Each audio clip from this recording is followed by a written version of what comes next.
I grabbed her like any mother. I had no idea what had happened to me, no idea what happened to her. And she said, Mommy, they took me in the star flasher beds, and they took me to the Pleiades, and they took me to Arcturus. And this is a 5-year-old. I had no idea how she knew those words. My guest is Sandra Corcoran. Now, I could go into all of the things that she's done, but I could never tell it as good as she does. And not only that, there's stuff that is totally very beyond explanation that she does. So we're going to get into this way. I was getting ready for the interview this morning through my closet for whatever reason, and I picked up a book in the bookshelf there. It just came to me. It's on dolphins and our dolphin ancestors. Now, there's a reason. There's always a reason. So, Sandy, I'm curious why this might have come up, and you are a shamanic practitioner, so there might be something to do with that. But hi there, and that's my question for you. So now it's your turn. All right. So I guess the easiest way to explain how I would see that, or the synchronicity of you pulling that from your closet, is one of my primary mentors, an indigenous woman named Grandmother Twyla Neach, came from the Seneca people, who were one of the Iroquois Six Nations people. And she was my mentor for a very long time after my daughter had passed. And she believed that there are many star nations that have come to the different tribal or cultural eras in the Earth's history, and that she believed her people had come from Ceres B, which has to do with the dolphin people and somewhat with the cat people as well. Although Lyra has more of the cat people, the Ceres B, which was never really discovered. I mean, the Nomo in Africa knew about them long before we even had them in our scientific studies.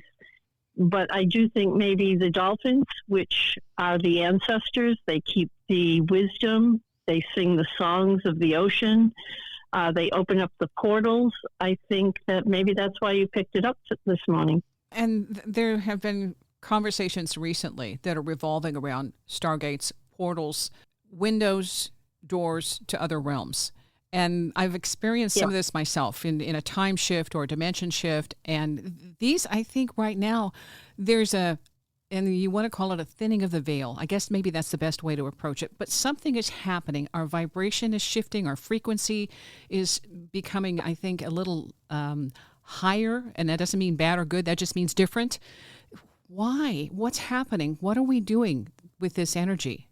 Well, I think that there are different epochs on this planet that assist us in our evolutionary processes. And we're going through both an astrological and a planetary process right now between the solar flares, the photon belt being in alignment with the sun of galactic center.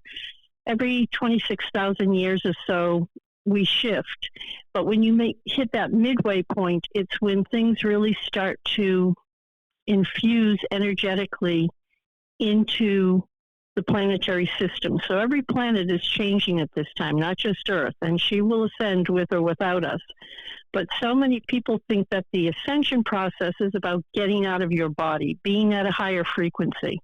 And really what it's about is descending fully into matter, into your body. This is the vehicle for us here to make the transition. But it's all based on the vibrations of being able to hold light and love. And so a lot of what's happening right now in the energetic shift that we're experiencing is people are going through these feelings of the veil is thinning, time is speeding up, there's a lot of deja vu, portals are opening up all over the world energetically, and they're access points for us to be able to start to vibrate at a higher frequency so that as we understand or remember our fourth, fifth, and sixth dimensional beingness, we'll be able to see, feel, touch, smell at different levels because we're already that. We're just not cognizant of that yet. But we already occupy all those different dimensions. And so it's a point of remembering and holding that memory at a frequency where we also experience it, if that makes sense. Yeah. Okay, I'll share this. When I had a a mind shift, and I was meditating. I was laying on the bed, and the memory that I have is somehow being immediately up near the ceiling, looking down at the body on the bed. And on the bed, I could see with that spirit eyes, I could see myself also in another state of being like a tiny sun, a star. It was about the size of a basketball. It was glowing. It was gold. It was, an orb, sun, whatever. But it also had awareness, because from that sun, I was looking directly underneath to my body, and I'm just hovering right there above the body. I could see from that vantage point. And so I knew I was a 3. I was in 3 places, and each of them had awareness. And that changed my perception of reality. So in terms of knowing we are multidimensional, right there, in a nutshell, it gave me a clue. One of the access points actually is the dream time, because when we disengage into the astral planes, we're able to move and shift. And a lot of people are having dreams now that they've never had before, where we're able to be aware in the dream time of ourselves in other lifetimes or frequencies, but time is not linear. It's all happening concurrently.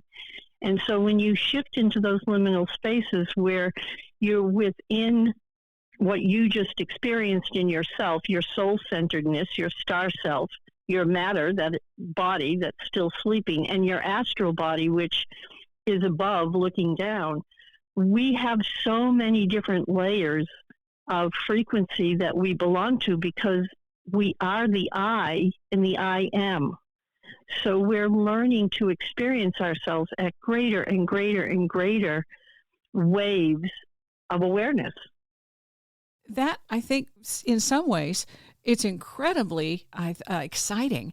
And at the same time, it can be a little bit disconcerting when you find yourself all of a sudden in a different state of awareness. It's like, okay, what do I do now? Where do I go?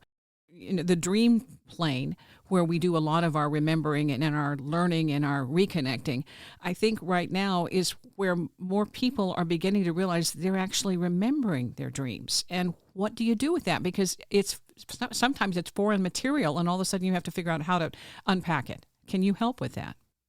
I think the best way to describe that is what you experienced, or what I experienced in the dream time, or what people experience when they're at these sacred sites and open portals, when you have a near-death experience. All of those things are your higher self's way of making the unconscious conscious.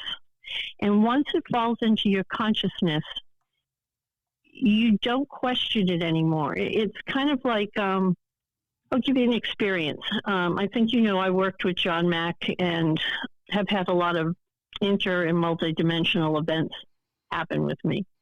Somebody once was bringing in all this information at a dinner party about, go hear this speaker about UFOs, and go hear this speaker about UAPs, and this person had an experience. And myself and another who were at the table who had both worked with John, we weren't saying much of anything. And her husband leaned in and said, this doesn't interest either of you, does it? And we said no, because once you've had the experience, you don't need to prove it. It's there. It's embedded. You've embodied it. And you don't need to prove it anymore. There are people who are seekers, continuing to go to session after session after session, hoping to get it. And right now, it's the easiest time to get it, and you don't have to go anywhere. It's all about being. It's all about being centered. When we project into the future, that's the mental body pulling us into something that we think might happen, or somebody might do to us. Or when we're remembering our old stories, hurts, pains, betrayals, that's our emotional body. It's pulling us to the past. Unless we're in the now, unless we can just be and draw our attention back every time we find ourselves projecting forward or sadly thinking backwards, that's when we're in alignment with spirit. And that's a direct link between what your higher self knows and what your 3D spacesuit body knows.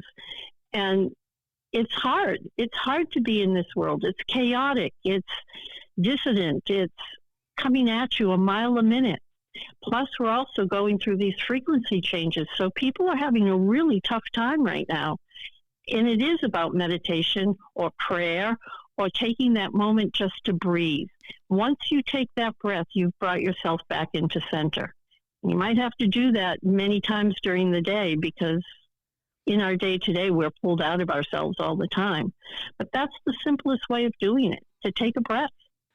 The book is Shamanic Awakening, My Journey Between the Dark and the Daylight. And I like, there was a presentation you gave where somebody was concerned about the dark. And there is the, the dark night of the soul, the shadow element. Every day we express our own being in dark and light. It's part of us, all of us as a whole. But your answer was the light always wins. Yes. And the reality is everything is a singularity, but when we're on the earth plane, we're experiencing duality. So it's light and dark, it's good and bad, it's male and female, it's fire and water, it's earth and the heavens. It all comes into a singularity, and that singularity is where we exist. That singularity is, for lack of a better word, where infinite intelligence, the supreme being, exists. And once we get into the day-to-day, we're pulled out of that into, again, light and dark, good and bad. And we're being flooded with that right now. But the light will always win because in the beginning, there was that spark of consciousness, and that is light. And I think that's who we are. When I saw myself as that glowing orb, that ball of light, that felt like home. And it was that, and I've had experience where I was in the flash, I should say, a blink of an eye. All of a sudden, I was everywhere and everything, and there was no need to be, should I say, I didn't feel any need to express anything outside myself because I was everything within that space. That was amazing. I wanted to stay there. And the guides who put me into that state had only given me a 2 second, the count of 2 and you're going to come back. It's like, darn it. I want to stay. No. And knowing that if I didn't come back, it wasn't going to be good. Okay. So I knew, all right, I have to come back in center. We're good with this. But that sense of beyond self, beyond knowing and still knowing is, I think if everyone could have that experience, we would have a different world. But at the same time, we're not supposed to do it. We're supposed to be here. And so how do we get through the day-to-day, like you're talking about? It's all chaotic. And coming back to center, at one point you said, it's how you focus and where you focus that brings the energy to you. And starting from your own experience of being in a normal 9-to-5 world, doing everything just pretty much what we would experience in a Western culture society, going to work, coming home. And yet a Native American woman approached you and said, I'm here to teach you. And your life spiraled into an entirely different direction. So how do we do that? Because that is mind-boggling. Well, I think, unfortunately, human beings learn the hard way or with hard things. And that came about from the death of my first daughter. And, you're in these spaces when you encounter death where it's so separate from what you want to experience, and you have to enter the dark alone. And in that particular place of pain, and pain is part of our journey, this First Nations woman basically came to me and said, you promised Spirit that you would allow some of us to teach you, and now is the time. And I really argued with her because, like you said, I was this blonde suburban teacher, and that made no sense to me. And I argued with her quite a bit that I didn't make that promise, and who did she think she was? And at that point, she said to me, I lost my daughter too, my first daughter too. And I never had told her that. I had never said why I was so depleted and sad and crying and not wanting to be here. She ended up passing me to another teacher who would be my primary mentor for 14 years, another Native American woman. And she had lost one of her children too. And so you have this fragile existence between life and death.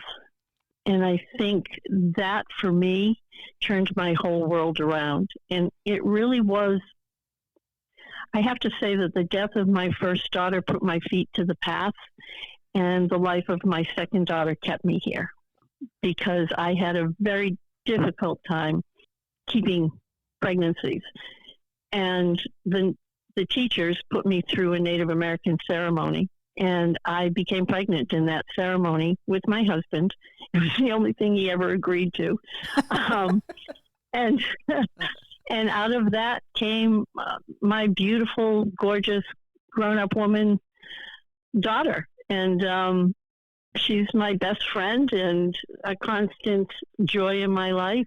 But that moment of severe pain and doubt and just darkness is what brought such a profound light in every aspect of my world, my teachings, my mentors, my daughter, my work, the work I do all over the world that I just love. I have such gratitude for it, but it all came from that moment of darkness and pain.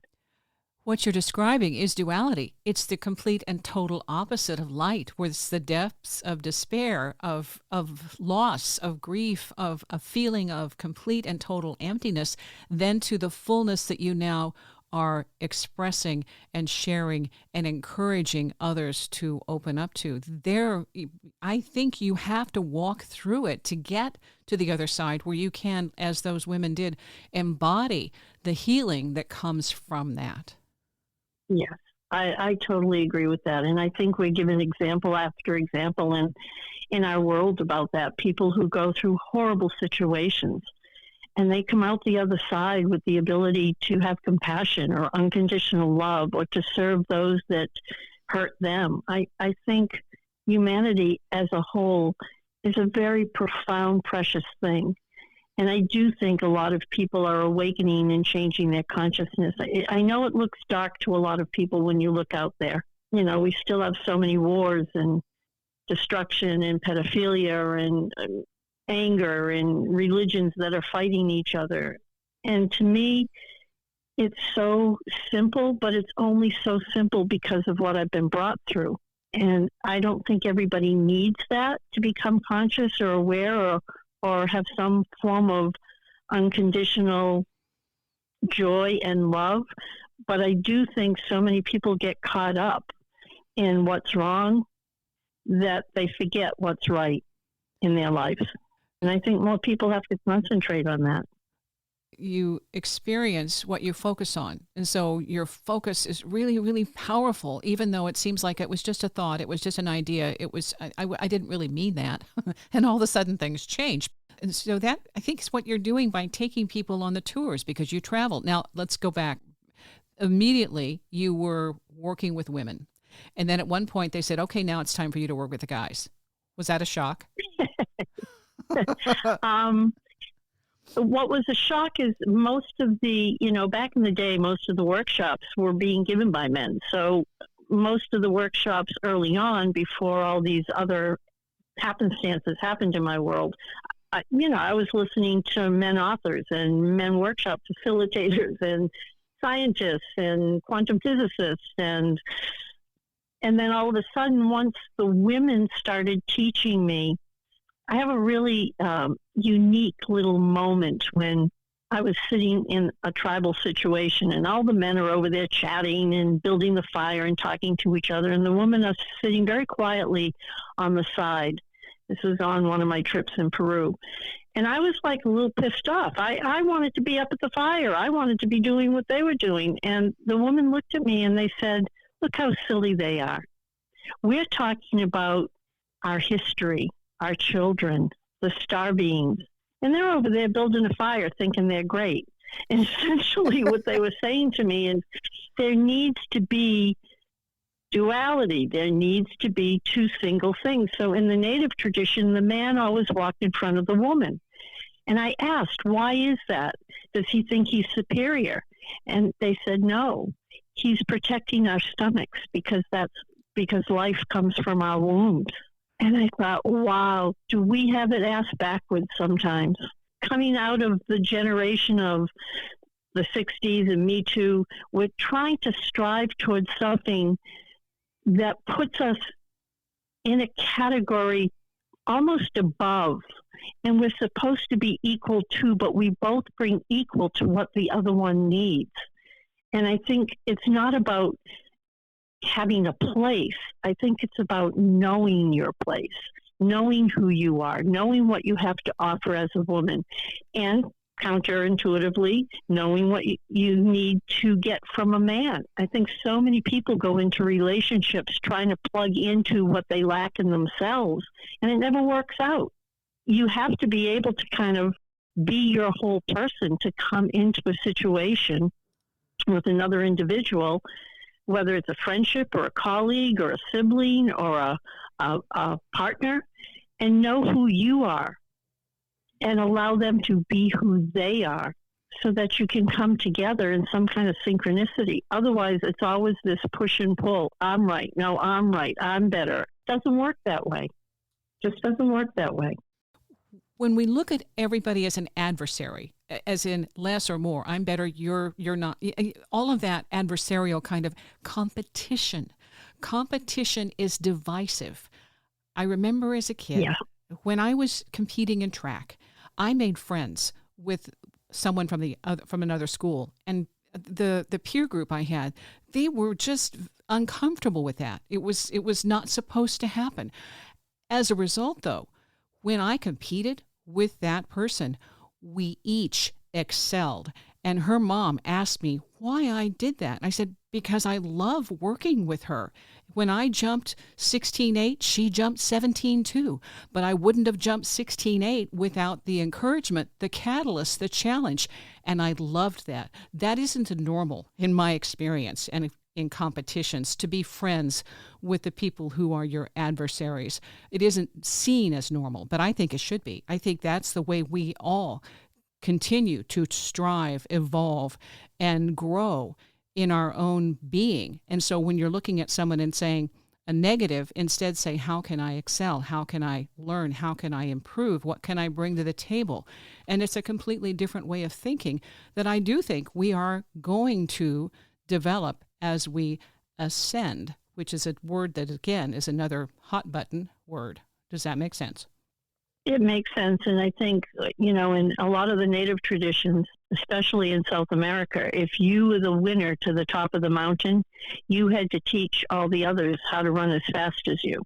Because the idea is not everybody is going to be the same, and not everybody is going to win, and not everybody's going to be perfect. That's one of the negative things I see with cultures today.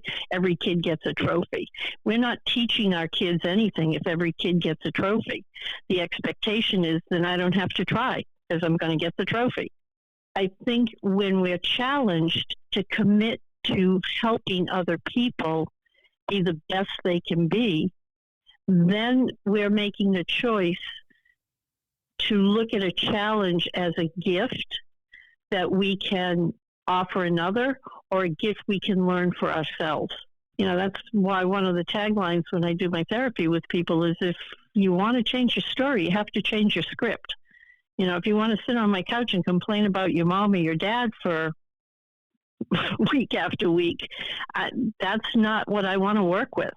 I want to challenge you to be a better you and to let go of the old story that's limiting you from being a better you. And challenging yourself is part of the bigger challenge in life, whether it's to win the trophy, jump 17.2, run to the top of the mountain first. Challenge is a good thing.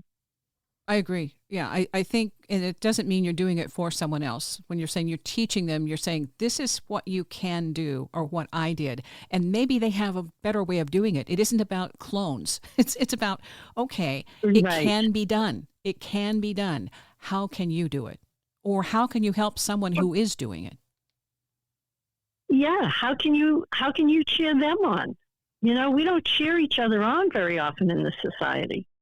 How would I best serve my clients if I cheered them on, as opposed to if I listened to their story week after week? How would I challenge the people I take to different countries, be it Peru or Egypt or the south of France, if I didn't challenge them to be outside their element and skin, try new food, see new people, learn about new vibrations, learn what makes them uncomfortable, learn what makes them joyous? Those challenges help us grow. And I think that's everybody's birthright, is to grow. It's a choice, though. We all have a choice.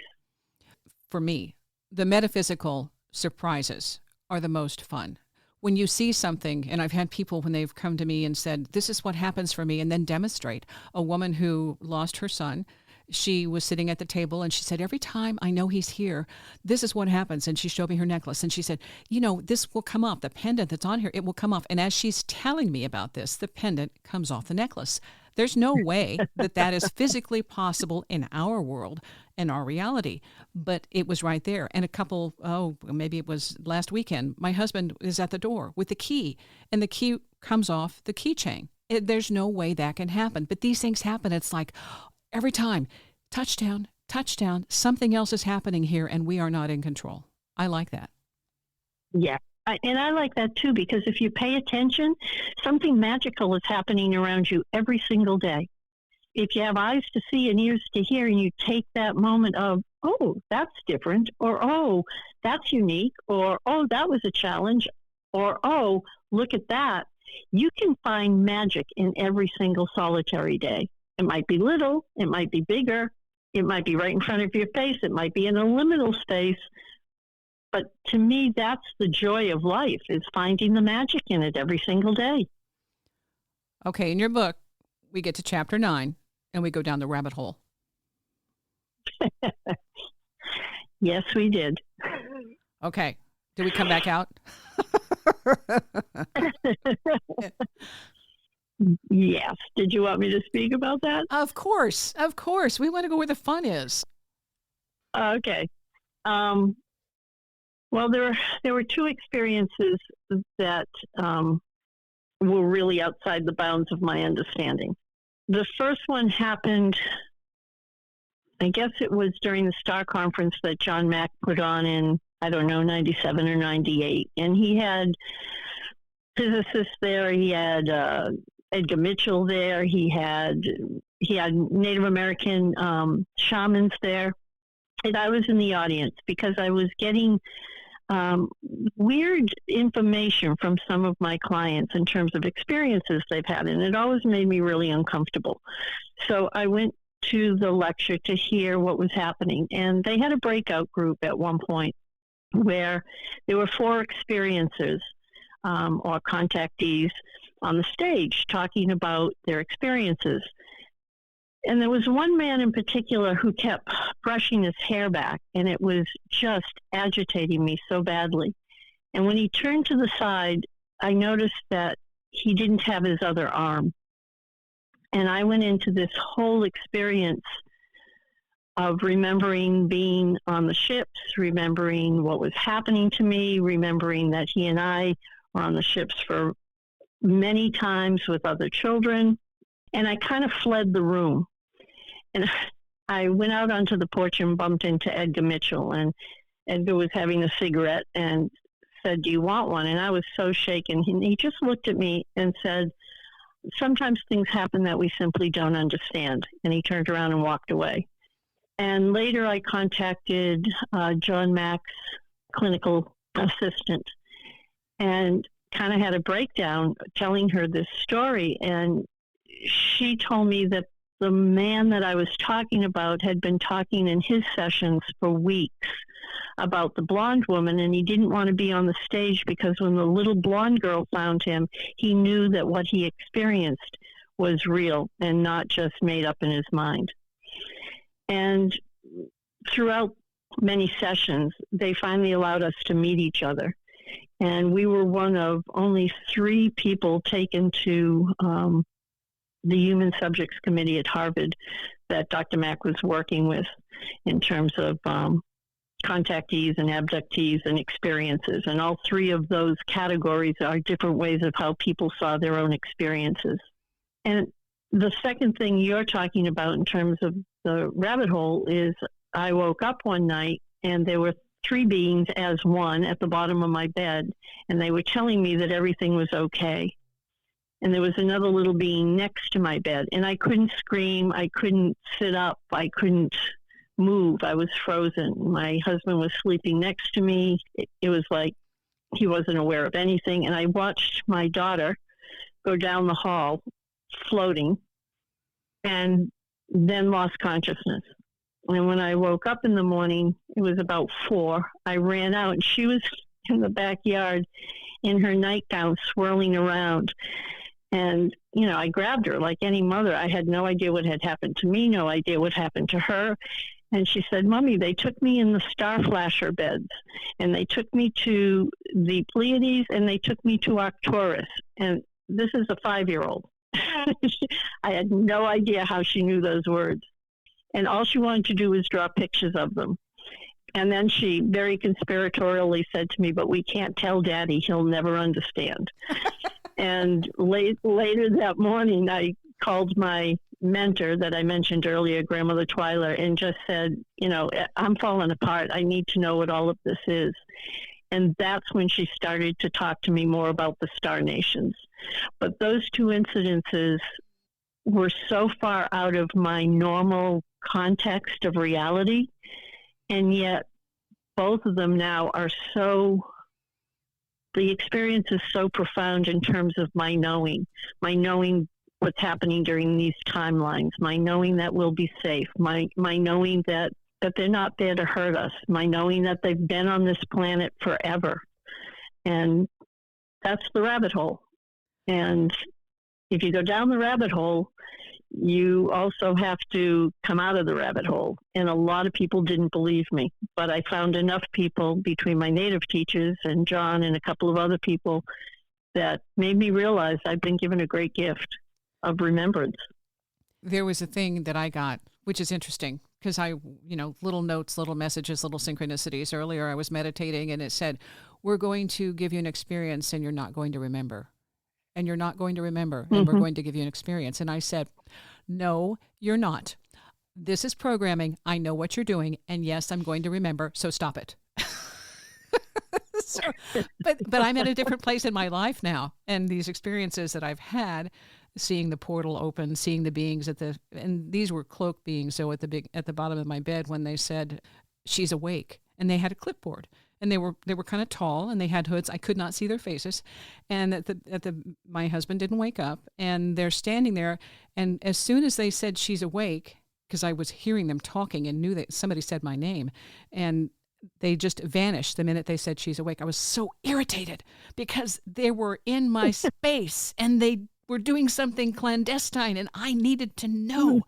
This was probably about 30 years ago. Anyway, so that was my first thing of, who are these people and what are they doing? What are they doing in my space? I was so irritated.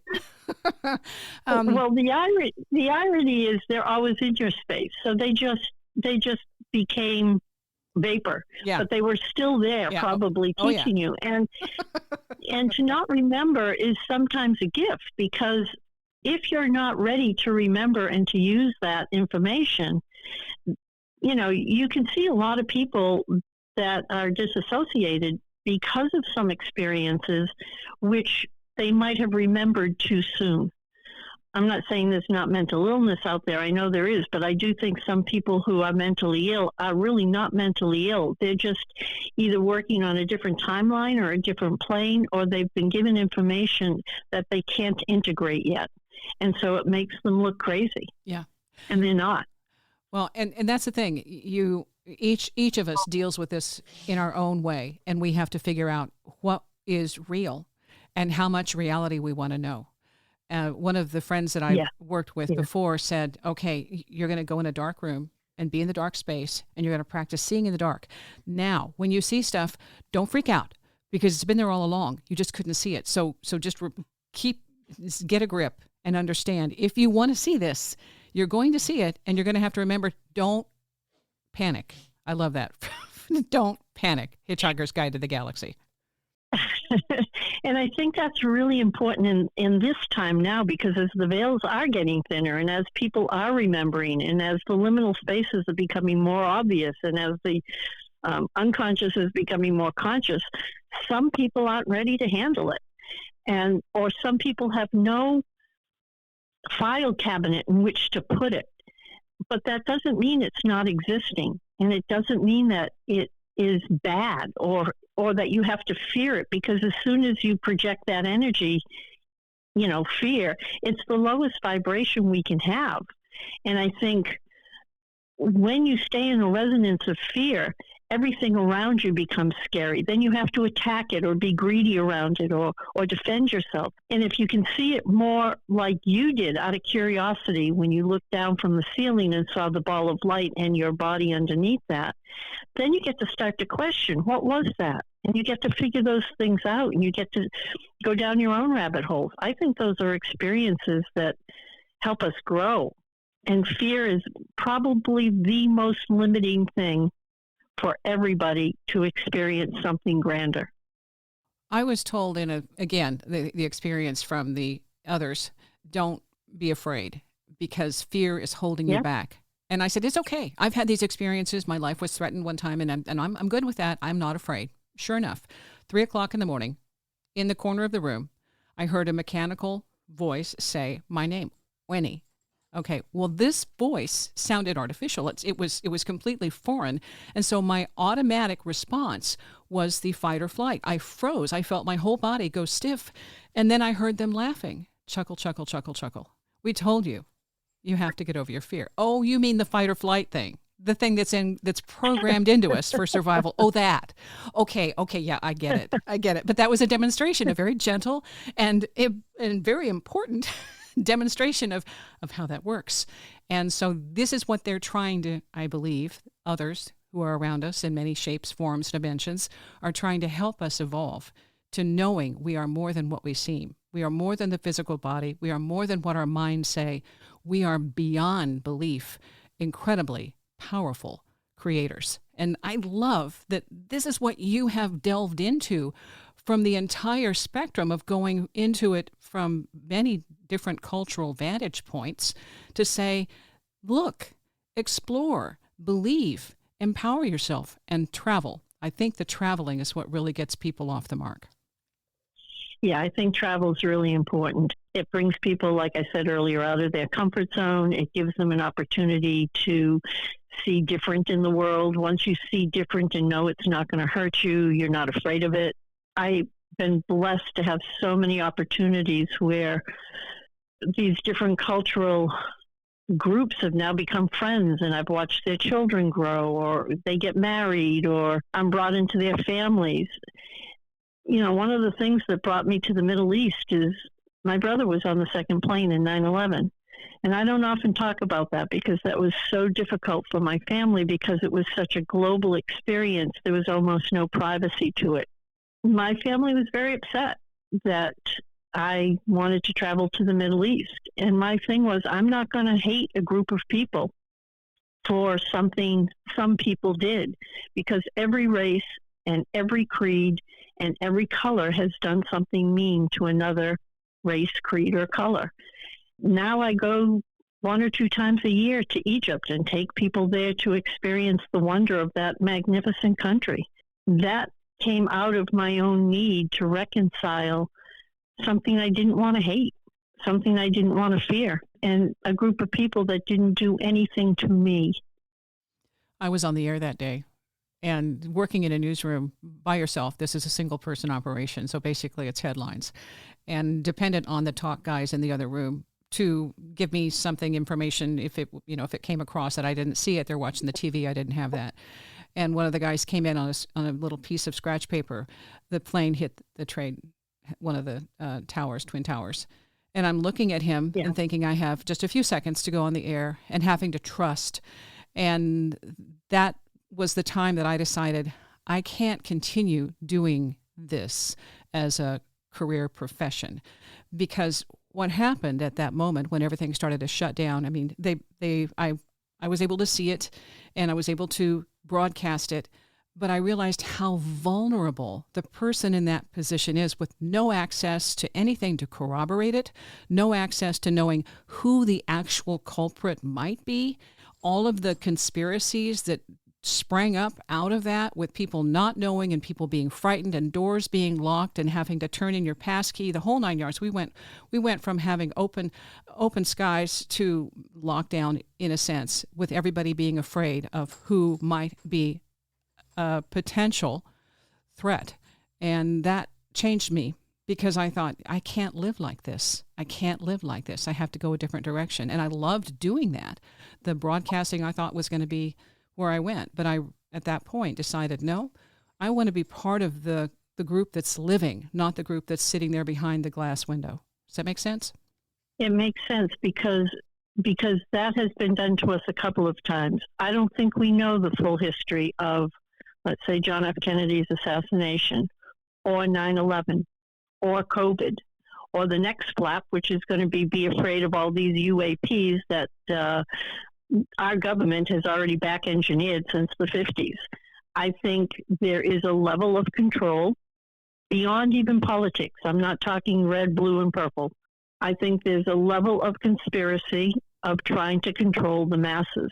And every single one of those situations was to clamp down another level of fear on the masses so that they're more controllable. But I think every single one of those situations had an agenda. And that's just my feeling.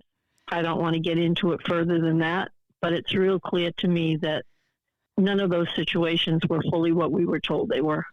Okay, so if you get into this stuff with Philip K. Dick, who is an absolutely astounding, brilliant guy, but discounted at the time while he was alive because of potential drug-induced beliefs or his own believing that he might be in some way crazy because he thought he was being watched, surveilled, and then he found out he was. He said, thank God, I'm not crazy. Nobody wants to be surveilled and have their house broken into, but you know what? I found out it was real because they broke into my house, and now I know. It's like, all right. Well, he wrote about the kind of stuff that Vance Packard, I think, brought up in, I think the book was 1957 when it was published, about the hidden persuaders. There's a lot of persuasion, but there's even more. It goes deeper. And recently, I was kind of zoned in, zoned out, watching a show that I had seen multiple times when on the screen I see a word, and the word should not be there. And you have a tenth of a second, I think a tenth of a frame that they put these in so you can see it. The word is debrief. And so I went ahead and posted and said, this is what I saw. This is what's being put into our media. This is a streaming program on Netflix. Like I said, I saw it multiple times. I knew it wasn't supposed to be there. But then again, is it in this reality? Is it in a separate reality? It's like the little thing that came across, I think it was 1977 when they had the insert over the, I think it was a British program talking about the ET saying, we're here, we're observing, and they never could track it down. Okay, these things happen. And my thing is they're challenging us to wake up, pay attention, get out of lockstep, do your own thinking, and ask who's running the program. Because in some way, something can prod us and encourage us and inspire us or trick us into doing something that isn't in our own best interest. Seeing that little thing on the screen, I thought, oh my gosh, it's the smoking gun. It isn't just happening on this level. There's subliminal stuff from all different dimensions and directions asking us to, I think, wake up and trying to see who's paying attention, who caught that, who saw that, who's noticing. And you have a different awareness because you've been to these states of in-between, of knowing this is how it works and this is how you can connect. So as you're talking to people right now and you're telling them these things are becoming more prevalent, the liminal, the in-between, what can you do to help so that they don't lose their grip and say, it's just my imagination, and deny and go into a deeper, I think, lockdown mode, zombie mode, because it's frightening. How do we deal with that? I don't think everybody can deal with it, to be honest with you, Wendy. I think some people do want to numb out. I think for some people, Netflix and their six-pack, and this isn't a criticism or judgment, but Netflix and their six-pack and television is where they go because there's so much bombarding us. I think the shakeups we get, the man behind the curtain who's trying to keep us suppressed or in fear or down or hating each other, I think you have to want to know differently and want to believe differently. And I think more and more people are believing differently, but there's still so much to dissect. There are those beacons of light that are trying to get us to wake up, and just as much there are those dark what do you want to call them? Black ops that are trying to keep us in a certain place because it serves that operation to keep us at a lower level.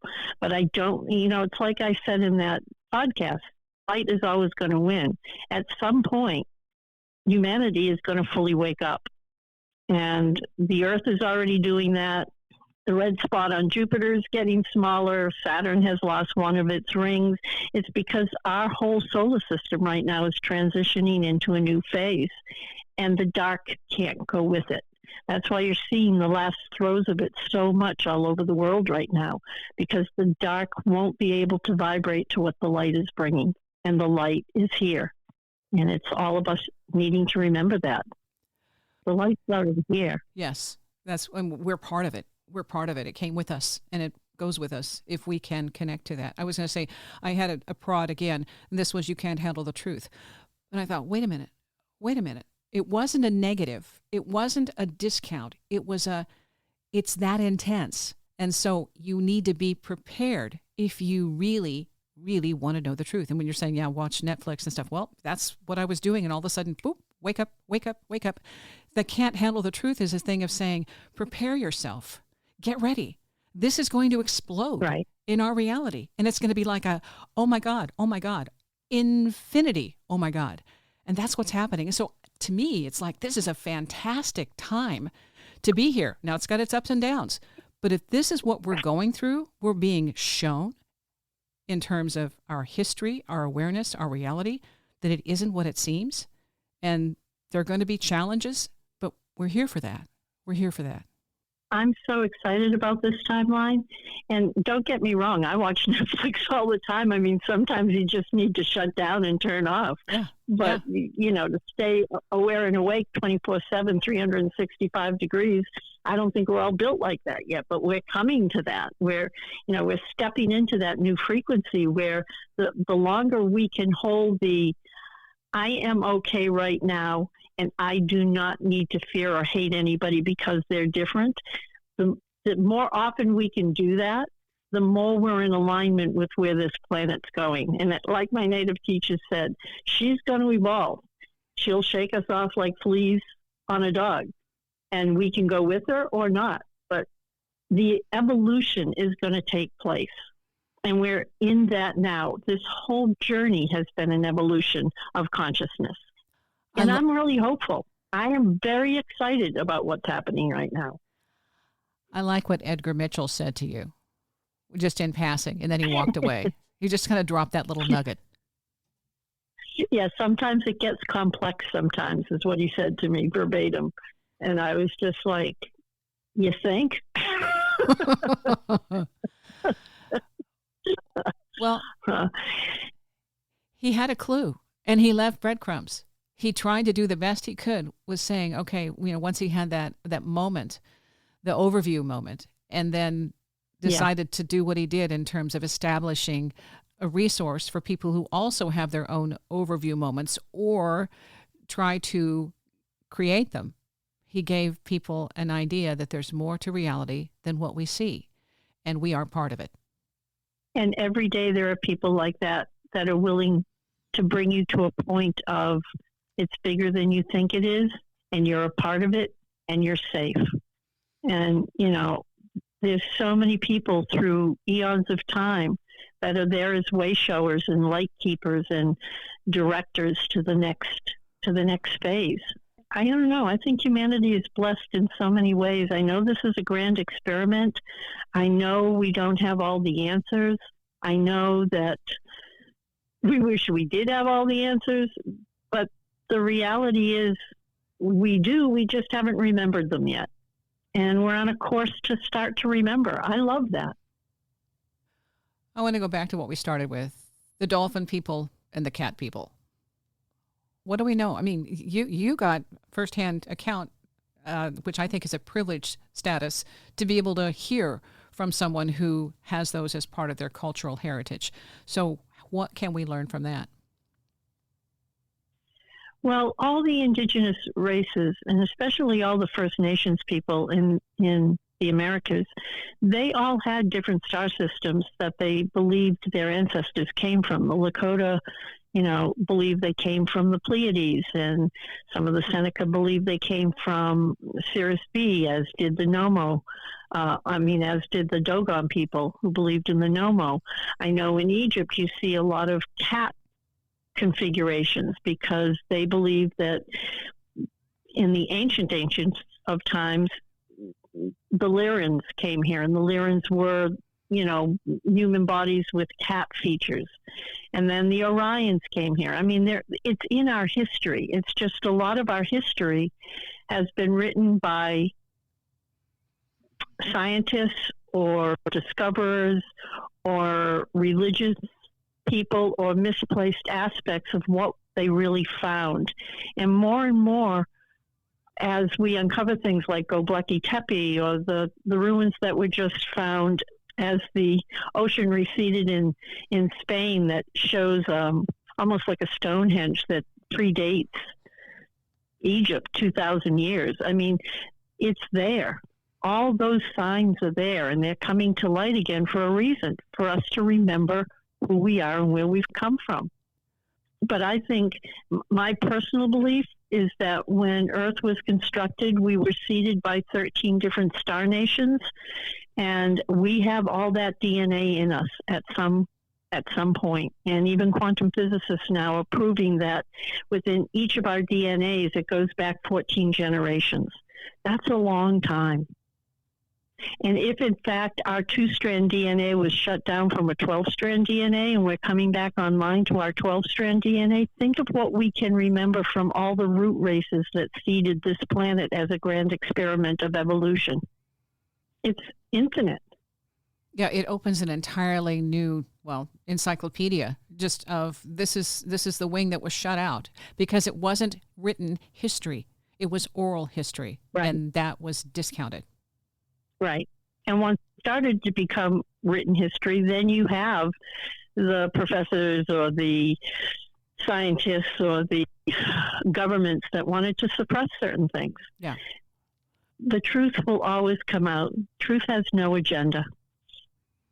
Well, I think right now it's a time for each of us to look in a different way at what's happening. And instead of saying, this is bad, this is awful, all these things are killing us, destroying us, well, we can overcome. They've been doing studies, research on the dogs that are in Chernobyl, and they've had to go back and try and see. There are, I think, 2 groups that have changed in their physiology. They're able to live and thrive in that system of radiation. And so they are immune to certain kinds of metals and radiation and a whole 9 yards. They say, well, you know what? That might be something that will also helpful, be something we can learn from, and it might not be a death sentence because they have adapted. And not only that, the frogs that were green, they're black and they're thriving. They're just as healthy as the green ones. So it's like these things are teaching us that we're going to have to get over some of our beliefs that things are always going to end in the death of us and everything we know. We're going to have to overcome that because what we have done is create a challenge on our planet that says these things are going to have to change, and we're the ones that are here to do it, in my opinion. Yeah, and I don't think that we're taught about death. Death is just transitional point, like life. You have birth and you have life and you have death and you have stillness and you have rebirth. And some people maybe believe in reincarnation. I'm not talking that. I'm talking everything is energy. Everything evolves. Energy always changes its form. We had dinosaurs and mastodons and all these other saber-toothed tigers in the past. We can prove that. Well, we're evolving as well. And 500 years from now, it might look very different on this planet. Doesn't mean it's bad, but it's evolved into what can survive on what has been created or left behind. I think everything's just energy, and it's always in a different sine wave of movement. Yeah. Well, I'm really looking forward to the next phase, which is coming up pretty quick. Yes, it is. So yeah, maybe quicker than we want. But, that thing of you may not be prepared, but you're ready. And so, the preparation will happen, but you're ready whether you want to be or not. These things are progress. They are present. And you're here. If you weren't prepared for the next phase, you wouldn't be here. There are so many souls trying to be born on the planet at this point because this is a huge quantum leap in evolution. And, we have a planet that can only support like 3.5 billion, and we're up to 8.5 billion already. Something's got to change. There's a lot of people, souls, individuals that want to experiment and experience what's happening right now. What we're moving through is huge. It's actually a quantum leap in evolution, and a quantum leap in humanity, and a quantum leap in consciousness. It's a brilliant time to be here. Okay, who's going to tell those souls, remember to read the fine print? I know I didn't. It was like, it's not as easy as it looks, okay? You're going to have to do some work. I didn't read that part. It was really, really tiny. So, okay, just be prepared, kids. It's going to be fun, but it's going to require just a little bit of adjustment. There we go. Oh, that's funny. Well, somebody should say something. I really appreciate your time. Thank you so much for what you're doing. And you give, I think, a lot of hope and a lot of perspective of how to get through the dark times and into the light times, and know that it's all the same. It's energy. It shifts, it changes, and we grow. Yes. And however we transition through this, we'll be fine. Whether we stay, whether we pass, whether we come back, it's just transitioning our energy into a different form of energy, either here or someplace else. Because we're all part of the Godhead, however you want to explain that. I don't see it as a religion. I see it as consciousness. It's infinite. It's vast. It's incomprehensible to talk about, but we know we're part of it, and it is part of us. I often use in my lectures that we're like a disco ball, and we remember one facet of the disco ball, but we are the whole disco ball. And within that disco ball is the all that is, and we are a part of the all that is, and the all that is part of us. It's a singularity, but we're just experiencing duality right now here. Website, starwalkervisions.com. Yes, thank you. The book is Shamanic Awakening, and that was the one you kind of said, no, I'm not going to write this. I'm not going to write a book. Well, amazingly enough, there's a book, Shamanic Awakening, My Journey Between the Dark and the Day. And you stopped kicking your feet long enough to do some writing. Yes, I did. And thank you for having me, Wendy. This has been, it's really enjoyable to talk to somebody else that you can go into depth with. And I appreciate you sharing some of your things as well. So thank you for having me. Oh, thank you. Thank you. Hopefully we're all going through this together. So we've got a team, and there are a lot of people rooting for us, whether they're here in the physical or non-physical or completely on a different planet, in a different universe, in a different space and time. It's just an amazing thing to be here now. So yes, thank you. Thank you for doing what you're doing. And you. You have happy holidays, however you're celebrating. And thank you for listening. You can find the book and her information. Again, the website, starwalkervisions.com. Sandy Corcoran.